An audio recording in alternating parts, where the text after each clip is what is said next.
All right, welcome back to KLDC Treasure Hunters. I am really excited for what we have coming out today. We just hit 10,000 meters with our drill program. It's been a crazy ride. There's been so much going on. We need to bring you up to date.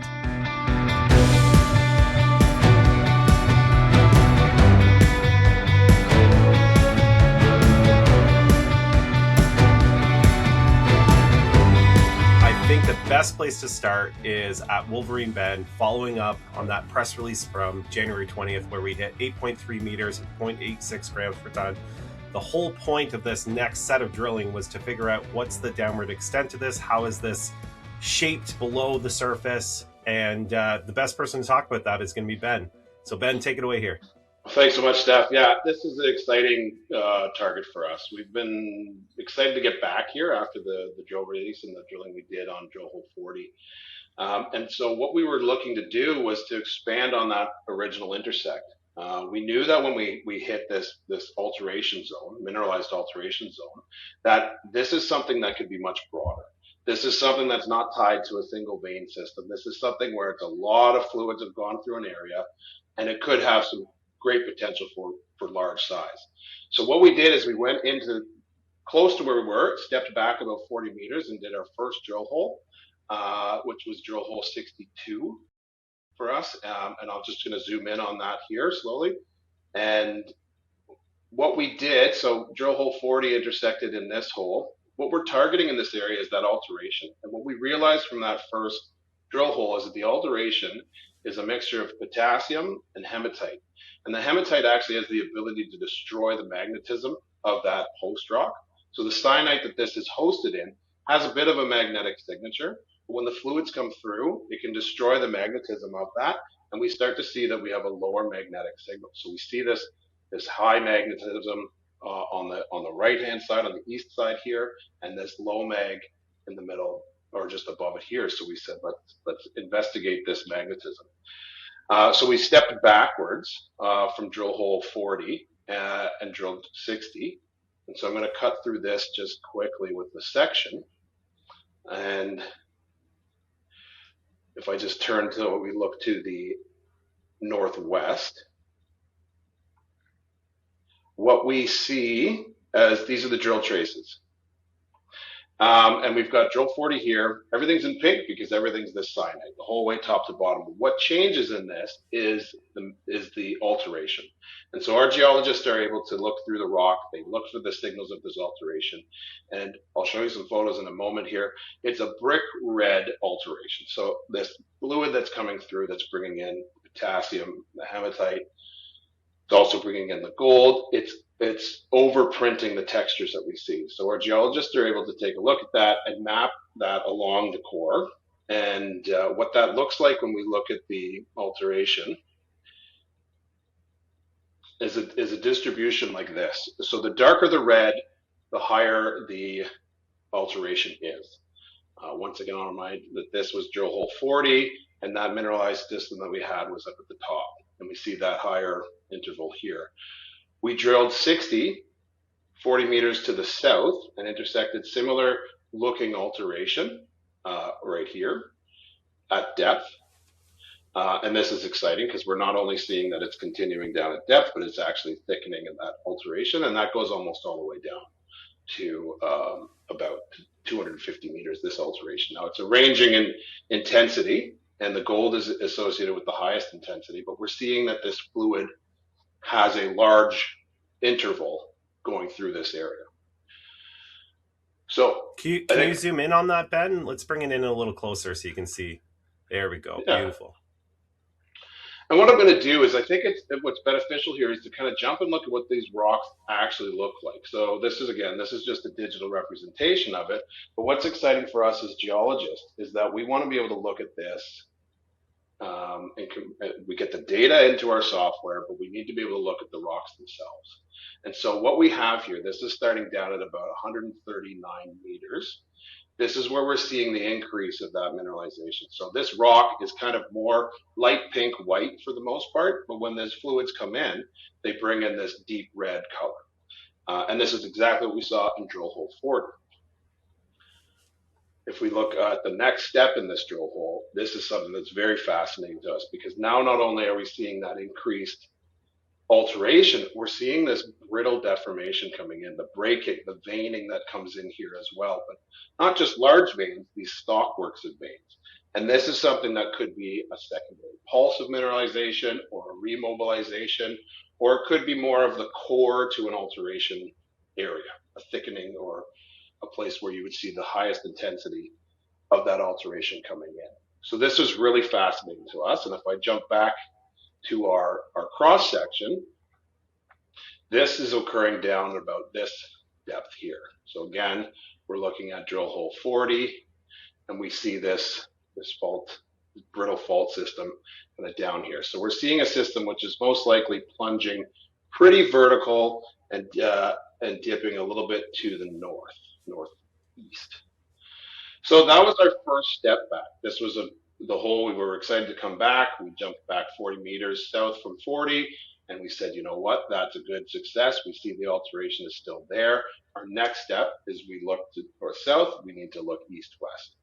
So for a moment, I'm just going to put our look straight back down again. And so what we have is 40 being drilled here. At surface, we're still seeing that magnetic survey. And then we drilled two drill holes, 63 and 65, to the west. And we stepped another sort of 40 meters to the west. One drill hole was drilled at a 50-degree azimuth, and the other was drilled at a 10-degree azimuth. This gives us the ability, it's essentially triangulating the contact. So we have more than one intersect. It allows us to really interpret the direction of this this alteration body. So I'll turn once again to the cross section, and what we see here is that alteration signal is right at surface. We call her directly into this high intensity of the potassic hematite alteration. This is fantastic. So we're now not only getting a lateral distribution, we're getting sort of an idea of how it's plunging underground. So looking at these two drill holes, drill hole 63, if I just jump back to our photos for a second. This was a continuation of 62, very brittle, very broken up, a lot of most likely secondary movement fault systems. So we see that it's an area of a lot of movement. And then 63. Wow, that is so crazy. This is brick red, and that's what we use the geologists on site are looking at. This is coming with a disseminated sulfide pyrite, very fine grained in this situation, in this alteration, but we see it pervasively through here. It does get elevated sometimes in their little quartz veins we see cutting through, but it's a pervasive disseminated alteration and this sulfide mineralization that we're seeing as well. But this color is just phenomenal. That we know that the amount of fluids it takes to change the host rock of that cyanite to this color is an impressive amount of hydrothermal fluids going through here, altering a system like this. So once again, we're looking at collaring into that. That's 6 meters. This is the till overburden. So there's 6 meters down, boom, right into this alteration system. And on these holes, this hole was drilled sort of more down into the magnetic low that we're able to model. And this hole has an extensive interval.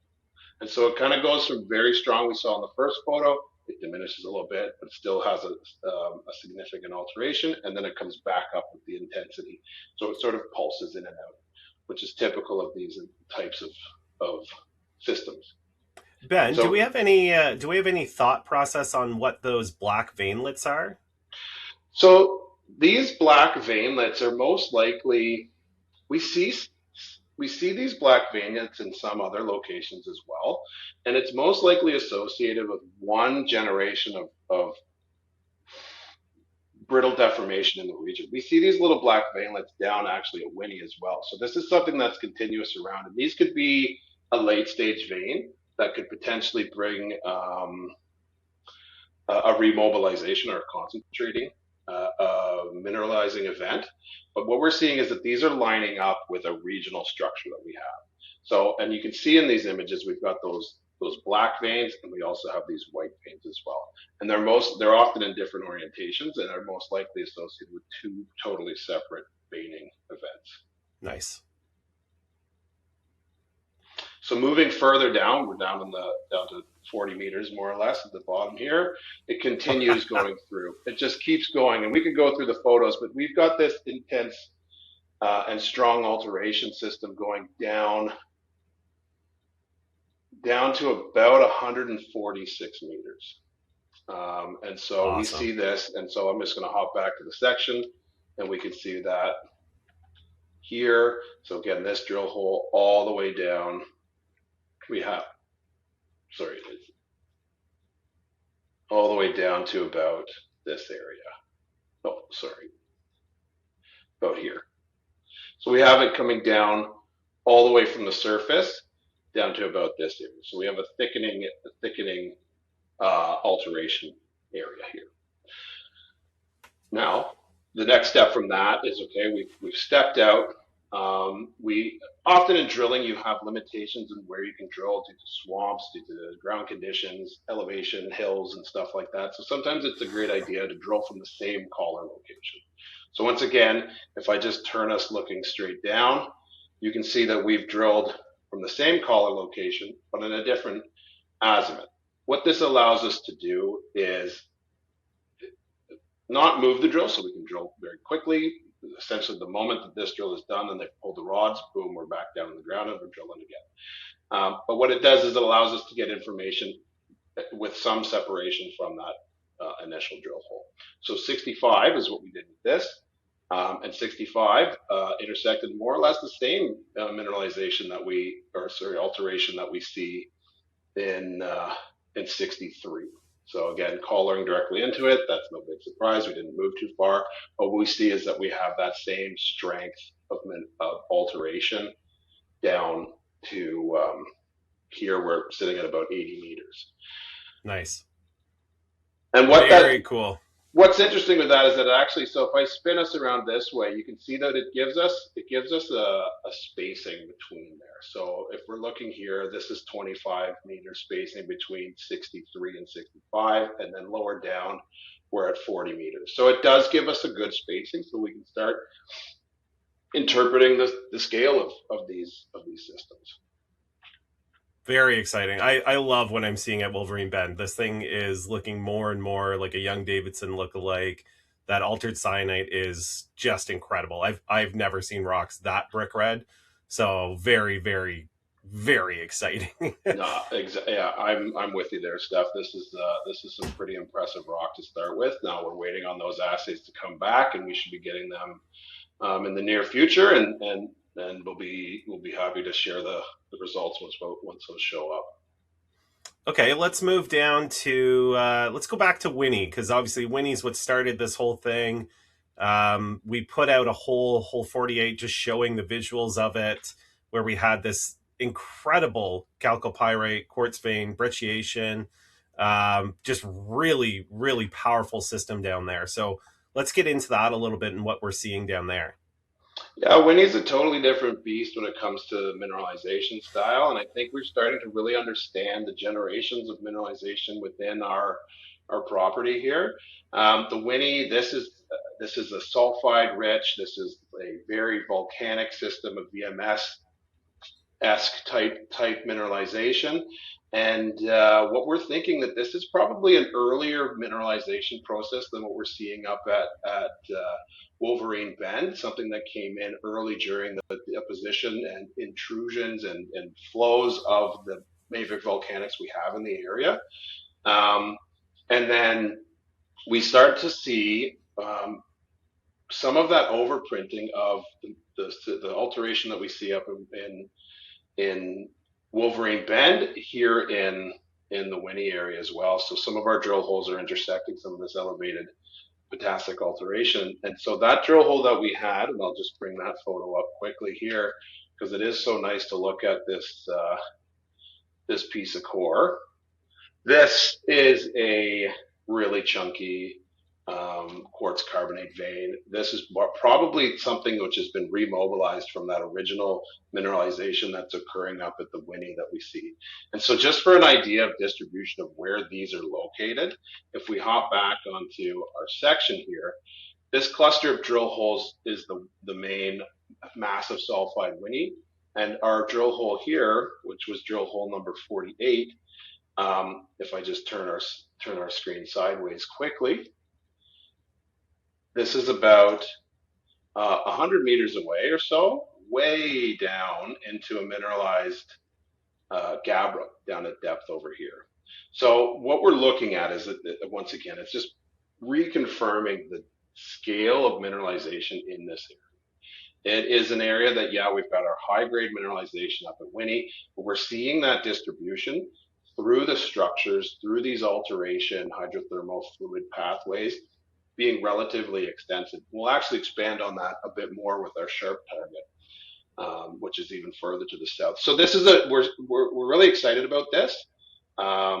This vein, we're going to be excited to report the results on that when it comes. But we actually took a step back to the Winnie itself, and through some of the modeling that we have, we've standardized all of our logging and all of the historic drilling as well to be able to really model what's happening at the Winnie, and we're seeing an eastern plunge of that mineralized system.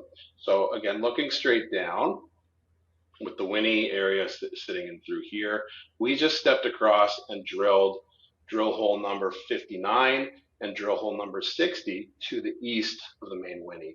And what we're seeing in these holes, I'll just pull those photos up quickly. So this is drill hole 60. Which is the furthest to the east. We have an increased silicification, so this is yet again another type of alteration that happens. You can get multiple types of alteration, but silicification is something that we see at the Winnie. A lot of the historic Winnie mineralization and what we have intersected in the past comes with this, what was mapped as a chert, but is most likely a really strong silicified mafic volcanic. But we're seeing that as well, and then we're getting into this these nice stringer blebby pyrite, pyrrhotite, and some chalcopyrite intervals as well. So we're seeing that mineralization actually plunging off to the east from the main Winnie, which is a nice. It's nice to be able to get an idea of where things are moving to.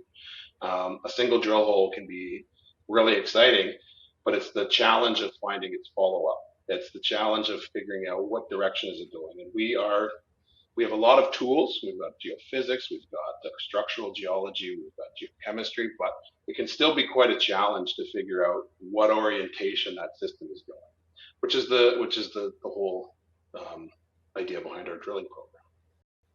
It's exactly it, and that's why it's not necessarily easy either, right? That's why we committed to such a big program to make sure that we're finding the geometry on these things, we're finding the shape and the plunge, etc. That's exactly it. It's not a simple task. We are in an area that has a significant amount of overburden coverage, and so it's not easy to prospect. But we've been able to use the tools of our soil sampling, of our geophysics, to really hone in on what is driving this. So it's amazing what we can do with technology and exploration today. We can really find those hidden treasures. 100%. You had mentioned the sharp target, so why don't we zoom down over there? This was one of our geophysical targets that was found by ALS. The I forget what their group's called, but previously Gold Spot identified this one. It was a flat lying EM anomaly. It also aligned with our MT survey. And so we got down there to test that. So what did we find down there? So so the magnetic survey is what we're looking at right now. It doesn't really give us a lot of information of what's down here, and that's really because you can only rely on the magnetics to give you information on the magnetics. With the electromagnetics, that gives you a little bit more information on conductivity and resistivity, which is sort of more of an electrical side of things, but it gives you the ability to see other components within that rock. And so one thing that shows up in EM surveys is often things like graphite. And you see a lot of graphite seams because of that. But graphite can also, even though itself is not necessarily the target, it can bring in a lot of other interesting. Um, it can bring in a lot of other interesting minerals. So turning on the EM anomaly, and so what we're looking at, or the EM survey, this is apparent conductivity. So this is looking at intervals that have, or rock masses that have a conductive characteristic. And things like that, as I said, can be graphite, but that's also sulfides. And so this started to light up for us on the EM surveys. It became a target for us. And when we did a little bit more looking in on the historic drilling, there was a historic drill hole done which had an extensive zinc anomaly on it. And what we did beside it was we drilled our first holes a little further east just to see if we could get that extent. So in drill hole 46, which was our second drill hole in the area, we intersected this graphitic argillite, which is a kind of a mudstone, a clay-rich mudstone with a lot of graphite. And the graphite helps to provide the signal. But what we saw is that in this graphite graphitic argillite is a lot of sphalerite and galena. And so these are lead and zinc sulfides. And so if I just cut through here again, so we have the option to look at this. Here's where we see, this is our drill hole number 44. We entered into some mafic volcanics, and then we entered this interval of sediments.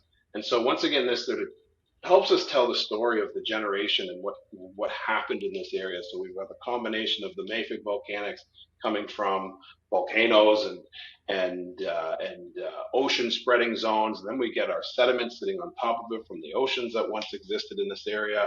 And then what we see is that these graphitic argillites are actually representative of often these sort of settling of the black smoker type environment where you see these interbedded layering of sulfur and sulfur rich and metal rich intervals. And so we've got a zinc lead interval, which is really exciting, sitting right in this core sort of darker gray area right through there within this interval of sediments. And then we go back into volcanic. So we're seeing the sequence of volcanics and then a period of low volcanism, and then we get our sedimentary beds coming in, and then it goes back into a volcanic system again. So it's a very active environment. Once again, this just demonstrates the fertility of this region. So again, we've just talked just in the area of Winnie, we have our massive sulfides, we've got our large scale gold or large scale quartz veining down at depth, and then just to the south we've got this sharp target, which is a more of a base metal. So what do those rocks look like, Ben? Let me just pull up some of those photos.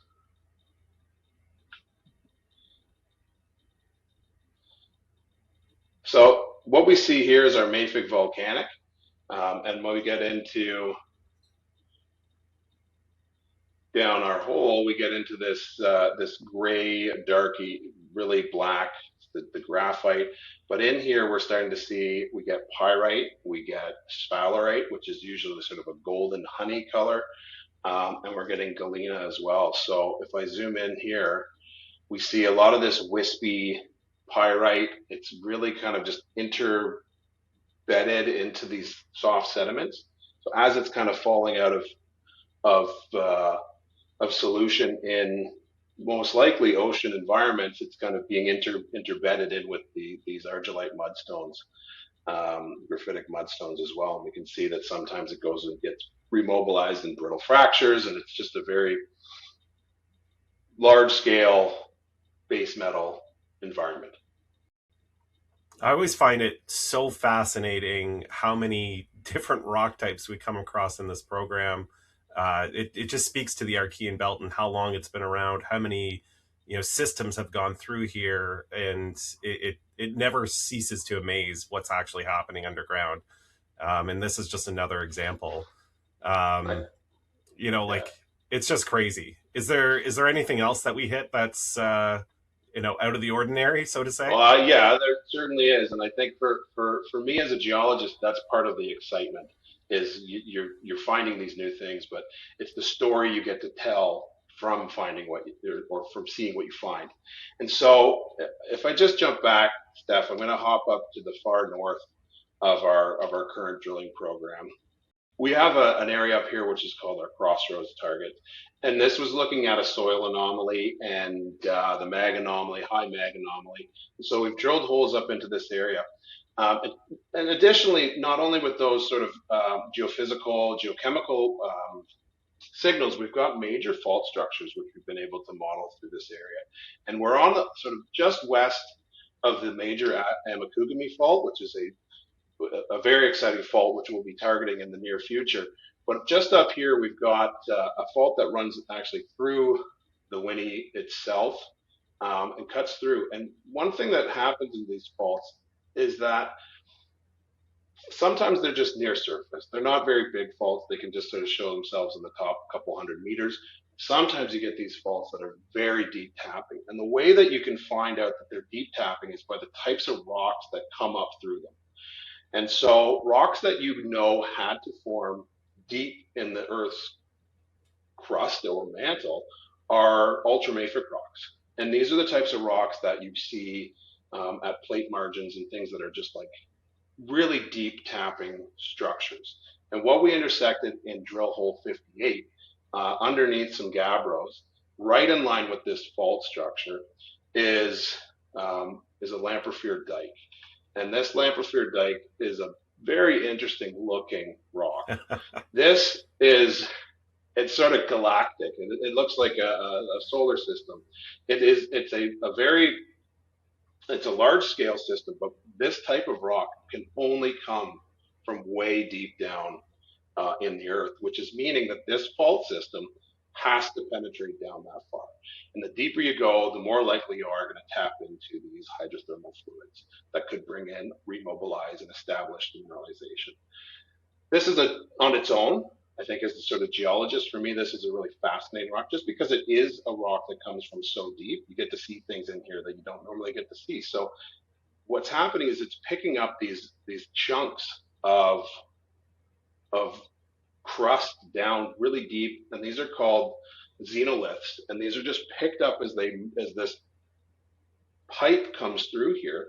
You can think of them similar to kimberlite pipes in the diamond, and there are actually known diamond-bearing Lamprofers in the Kirkland Lake area, which is a fascinating thing for us to kind of consider too. It's not our primary target for exploration, but again, it just shows that complexity of